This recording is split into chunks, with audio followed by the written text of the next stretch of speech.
tanungin mo na Oo. sa interview portion po sa ating mga bisita. Oo, kasi anong pakiramdam? Ganyang napakaganda niyo makasuot, ang liit ng bewang, ang ganda ng legs. Ang Ang kikinis! kikinis pati, pero kailangan feeling macho kayo. Ano kung talagang pakiramdam? Unahin natin si Child Star. Ano, masaya lang kasi po, di ba syempre, nagbago kami ng image, tapos paminsan-minsan, katuwaan, babalikan mo, ganun. Okay lang ang katotohanan. Ang katotohanan talaga. Ikaw naman, Gigaw. Medyo awkward siya pag first time na gagawin. Kasi nga, may mga body movements kami na hindi pwedeng gawin kasi nga yung katawan namin pambabae. So, pero doon po lumalabas yung funny side namin. Yeah. Totoo yun. Tsaka talaga, pretty siya. Angel. Ang iyo, kaya I'm doing my best para mahigitan yung girls. Tapos I'm singing like a guy, ew. Pusa naman pala ito si Angel. Mew.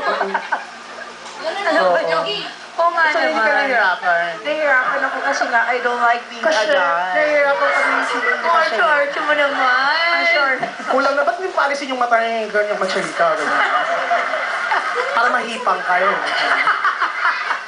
Tapos binitar ka, pero yung makikang kulihiya lang magsalita, no? Ew. Dati ganun yung turo sa inyo pag binitar. Oo. Nung naging ano ka na, gumaganyan-ganyan, kulihiya lang ka ng ganyan. Yung naglalakad yung tinatutupi yung tuhod. Iba talaga pag ikaw, Cho. Iba lakad. Nakakainis naman. Megan, nasan ka? Nakakamiss si Chiquito. Oh, Chiquito lang. Nakakamiss si Chiquito. Oh. Nakakatuwa. Ito naman si Osang. Yeah. Os. Actually, Mukha niya. napakasarap ng feeling, in fairness. Kasi nga, kumbaga, itong gusto maging itsura, kumbaga, para at least makapagbigay ka ng kasiyahan sa tao, gawin mo na yun, para at least, mas, hindi lang ikaw nag-e-enjoy, pati lahat nag-e-enjoy. Mas mag-enjoy kami kung hindi ka mag-shave kasi palabas na yung bigote mo yun. Anong oras na ba? Cinderella ako. Parang yung facial expressions mo kanina dun sa Oo. gitna. Yung, kasi Parang sumunod na. Yung- Lalala rin. yung boses mo parang merong pinaparating na mensahe si Ben David. Yung gano'n. Ganun. Parang meron siyang... Parang nakakamiss din si Ben Oo, David. yung gano'n. Yung boses mo ba hindi ba pag ganun kinakanta mo, hindi ba masakit pagkatapos? Ay, bago ko na-achieve yung ganung boses, medyo talagang daming prosesong dinaanan ko. Oo. Kasi unang kinakanta ko talaga is yung mga kanta ng pang-babae. Siyempre, para, di ba? Ang taas eh. Mga kanta ni Thalia. Kasi yan ang boses ko noon. Tapos ano nangyari, nung one Nung time, mataas na, pulgoso na. Hindi lang ganyan na yung ano mo. Pero yung... Alam mo yung lady. Pero marami... Aso pa na. Oo, maganda yung boses mo niya. Marami mo, lalo na pag naging barker ka, malamang yung mga kiyabag-kiyabag division. Malamang kahit hindi papunta doon, sasakay, matatakot sa'yo.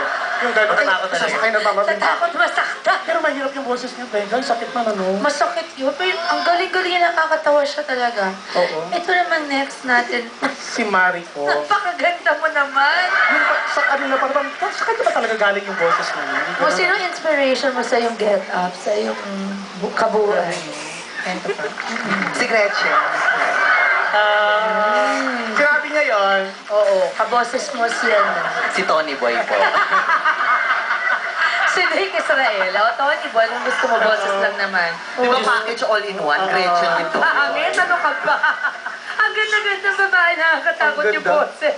Eto pa, marami pa silang, Oo. meron pa silang kakaibang gagawin pa. Ito nga, parang nagulat nga ako eh. Kasi Mula sa Spice Girls, mag-senti na. Ayan, sabi po pagbabalik.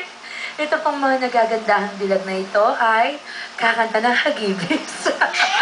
Mag-aalamacho ang kailang singing ng Hagibis. Dito naman po sa